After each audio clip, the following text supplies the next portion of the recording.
OBS streams easily to YouTube, Twitch, Facebook Live, and more.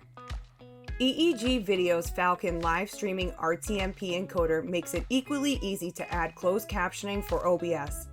Watch this video tutorial to learn how. To get started, connect your video source to OBS.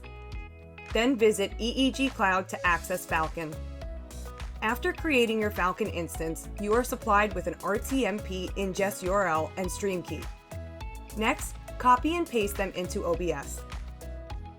Take these steps in OBS to complete that process. Navigate to Settings. Click Stream. Paste the copied RTMP ingest URL into the server field. Paste the copied stream key into the stream key field. Click Apply and then OK to complete this process. Once that process has been completed, click Start Streaming. This will now send your video source to Falcon to be captioned by your choice of EEG's Lexi automatic captioning service or by human captioners. The caption data is embedded by Falcon, then returns to the stream displaying captions. The video and captions will then be displayed in the input and output windows in Falcon and should appear on your destination.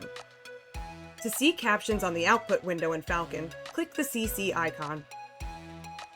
Captions can be viewed on most web players, mobile devices, and VOD recordings that support 608, 708 embedded closed captions. Captioning streaming content created with OBS is easy with Falcon from EEG. Visit EEG Cloud to get started.